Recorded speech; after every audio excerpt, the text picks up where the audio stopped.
Unpacking a masterclass from the absolute queen of domestic perfection herself, Martha Stewart, we are analyzing a specific session from Martha Bakes, where she tackles, well, Devil's Food Cake, the best ever brownies, and the structurally impossible hi-hat cupcake. And let me tell you, having gone through this material, this is not just read the back of the box and throw it in the Oh, oven. no, not even close. What makes this such a perfect deep dive is that Martha isn't just giving us recipes here. She is essentially giving a lecture on the chemistry and physics of baking. She is breaking down why things fail and why things succeed at a molecular level. And for anyone listening who thinks, I know how to bake a cake, just hold on, because the devil really is in the details here. We are talking about using office supplies as baking tools, the physics of dipping a cupcake upside down without it falling apart, and why the specific type of cocoa powder you buy might be the reason your cake tastes meh instead of amazing. It really comes down to precision. People say baking is a science, but usually they just mean measure your flour correctly. This deep dive proves it is actually chemistry and thermodynamics. From temperature control to pH levels in your cocoa powder, small variables change the outcome from homemade good to professional standard. So let's dive right into the main event, the Devil's Food Cake. This is the centerpiece. Martha starts with the pans, and right out of the gate, she does something I've never seen before. The preparation of the vessel is critical. She uses 9-inch pans, she works them over with soft butter using a brush to make sure every millimeter is covered, and then she lines them with parchment. That is standard best practice, but it is the dusting step where she pivots. Usually you butter and flour a pan, right? That's what every cookbook says. And you end up with that dusty white residue on the side of your dark cake. It looks a bit amateur, like you dropped it in chalk. Exactly. It ruins the aesthetic. Martha's hack here is to use cocoa powder instead of white flour to dust the buttered pan.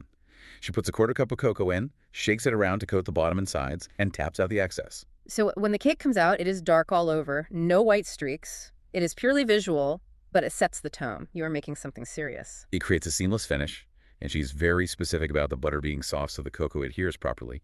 If the cake sticks, the architecture fails, and you have a pile of crumbs, not a layer cake. Now let's get into the batter, because this is where the chemistry set comes out. She mentions a very specific type of cocoa. She calls it dark imported Dutch processed cocoa, and she specifically name drops the brand Valrhona. Before we get into the mixing, we need to pause on this, because later in the masterclass, Martha actually stops everything to give a lesson on cocoa powder. This is the science break we needed. It explains the devil in Devil's Food. So what is the actual difference? She shows 3 bowls, Hershey's, Scharfenberger, and the Valrhona. She says the first 2 are natural. Right, so natural cocoa, like the standard Hershey's you see in the orange tub, is just roasted cocoa beans ground up. The key thing to know is that cocoa beans are naturally acidic.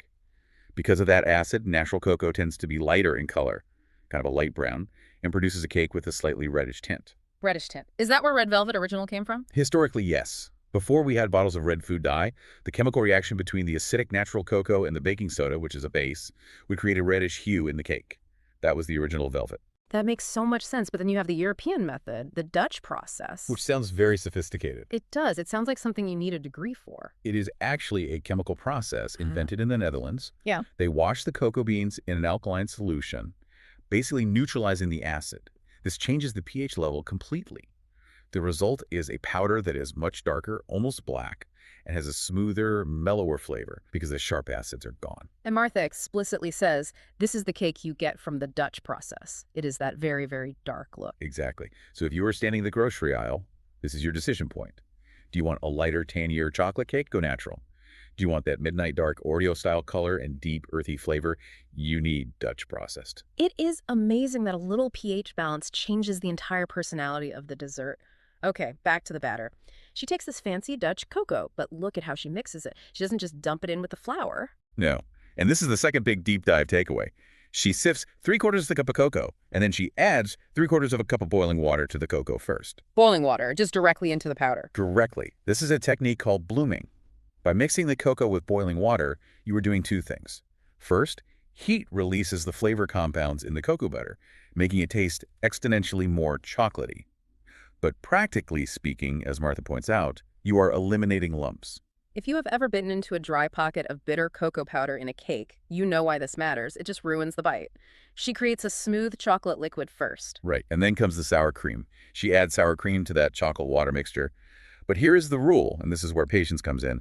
You have to let that entire mixture cool to room temperature. Wait, I'm impatient. I want cake now. This is thermodynamics. If you add a hot liquid to your eggs and butter later, you risk melting the butter too fast, which breaks your emulsion. Or worse, you start cooking the eggs before they're even in the oven. Martha is very clear. You want this mixture to be room temperature.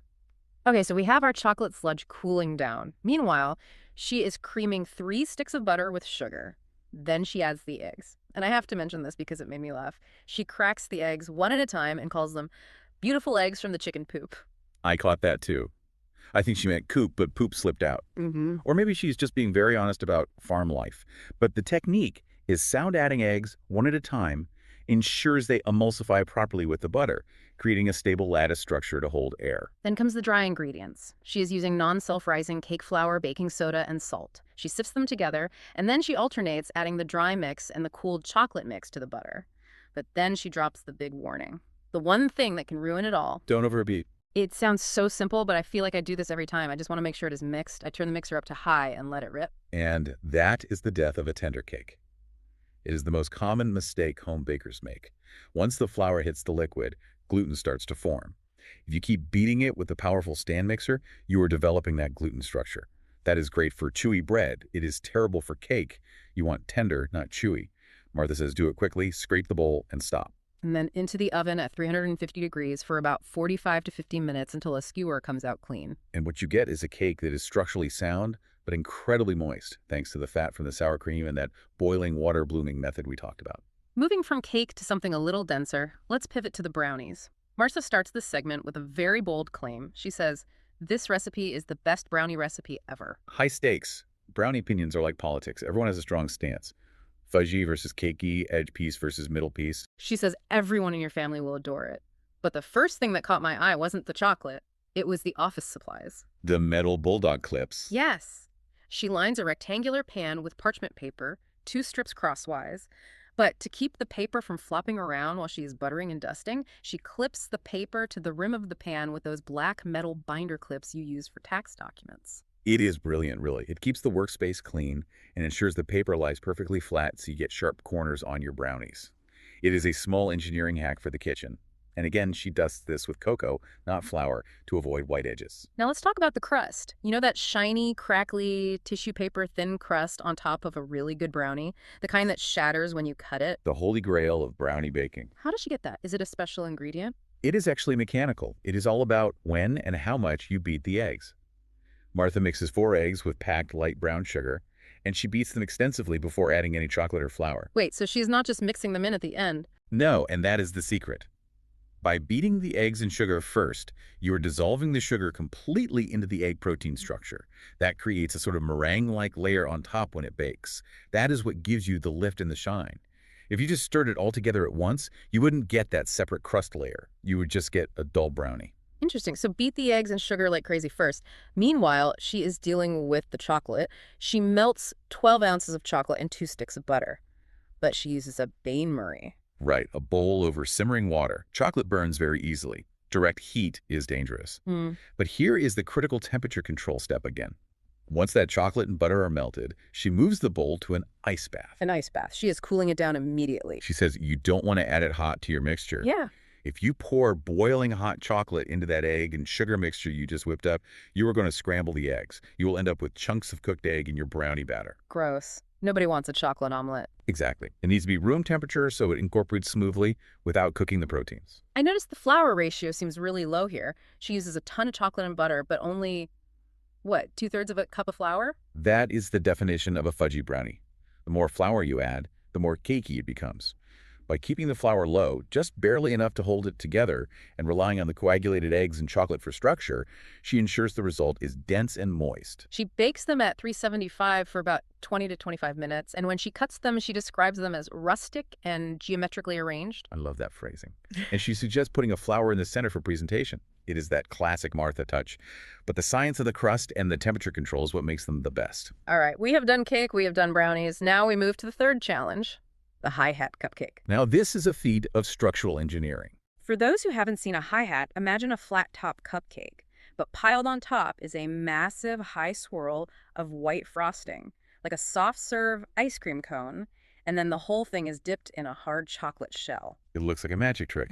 How does the frosting stay on? How does the chocolate stick? Let's start with the white cloud frosting. She calls it 7-minute icing. Which is a bit of a misnomer because she admits on camera it takes about 10 to 12 minutes. False advertising? A little bit. Mm-mm. But the technique is key. It is egg whites, cream of tartar, sugar, and water. Right. She whisks it over simmering water first to dissolve the sugar, then moves it to a mixer to beat until soft peaks form. It is basically a marshmallow fluff cooked right into the bowl. And she pipes it high. She uses a pastry bag with a 1/2-inch round tip. She leaves a tiny border around the edge of the cupcake and just spirals it up. But here's the part that stresses me out. The dip. The chocolate glaze, this is where the physics gets interesting. She takes this mountain of fluff and dips it upside down into warm chocolate. Why doesn't the frosting just fall off into the bowl? 2 reasons. First, she chills the cupcakes. The frosting has to be firm and cold. If it is warm, gravity wins. Second, the container. She uses a quart plastic storage container because the depth is perfect. You can plunge it straight down without hitting the bottom. But let's talk about the chocolate itself. It is not just melted chocolate bars. She adds something specific, safflower oil. Yes, 6 tablespoons of safflower oil to 1.5 pounds of chocolate. This is unusual but necessary. Why safflower oil? And why add oil at all? Think about a chocolate bar. When it snaps, it is hard. If you dipped a cupcake in pure melted chocolate, when it hardened, it would be a rock-hard shell. When you bit into the soft cupcake, the chocolate would shatter and crumble everywhere. It would be a mess to eat. Right, the shrapnel effect. You lose half the chocolate on your lap. Exactly. The oil interferes with the crystal structure of the cocoa butter. It keeps the chocolate, as Martha says, malleable and tender. So it snaps, but it doesn't shatter. Exactly. It yields to the bite. And safflower oil is flavorless and has a high heat tolerance, so it doesn't interfere with the chocolate taste. It is the difference between a hard candy bar and a smooth glaze. Precisely. It is material science applied to dessert. Finally, we have to loop back to the big devil's food cake we started with. We have the layers, but we need the frosting. She calls it a milk chocolate buttercream. But looking at the transcript, this isn't really a buttercream, is it? No, it is a hybrid. It is a fascinating combination of a ganache and a buttercream. Walk us through it. Standard buttercream is usually butter and sugar whipped together. This starts with hot, heavy cream and a little corn syrup for shine poured over milk chocolate and bittersweet chocolate. That is a classic ganache technique. And again, with the temperature control, she cools this ganache over an ice bath. Right, and here is the aha moment for this recipe. She adds the butter after the chocolate mixture is cooled. What happens if you add the butter while the chocolate is hot? It just melts. You end up with a shiny, runny, rich sauce. Delicious, but you can't frost a cake with it. By waiting until the chocolate mixture is cool, when you beat in the butter, you are whipping air into it. It becomes fluffy, it lightens in color, it transforms from a sauce into a frostable cream. She uses 3 sticks of butter. Martha does not play around with cholesterol. No, flavor is paramount here. And she gives one final practical tip for assembling the cake. When you are stacking layers with the soft filling, they can slide around. The bamboo skewer trick. Yes. She pokes bamboo skewers right down through the layers to pin them in place while she frosts the sides.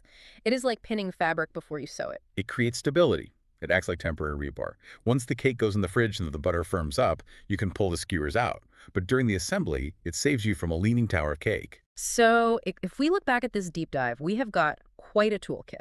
We have got cocoa-dusted pans to avoid white spots. We have got boiling water to bloom the cocoa. We have got beating eggs early for that crackly brownie crust.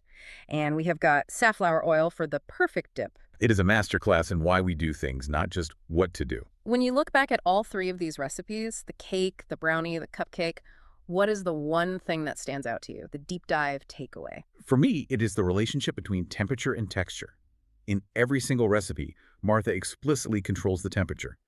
Cooling the sour cream mix so the eggs don't cook. Chilling the chocolate base before adding butter to get fluffiness. Chilling the cupcakes before dipping. We often think baking is just mixing ingredients, but thermal control is actually the main tool for texture. That is a great point. It is not just about the ingredients, it is about the state of the ingredients. And patience. You cannot rush the cooling steps. And I am stuck on the cocoa powder. It is such a small thing, but knowing the difference between natural and Dutch process feels like graduating to a new level of baking. It raises a really interesting broader question, actually. If a simple alkaline wash can turn reddish cocoa into black cocoa and completely change the flavor profile, think about how pH levels affect everything else we cook. How does the acidity of a tomato change a sauce? How does the alkalinity of baking soda affect the browning of a cookie? We are constantly doing chemistry experiments in the kitchen, usually without realizing it. And on that note, I think I have a date with a 9-inch pan and some Valrhona cocoa. I might join you. Go bake something utterly delicious, everyone. We will see you on the next deep dive.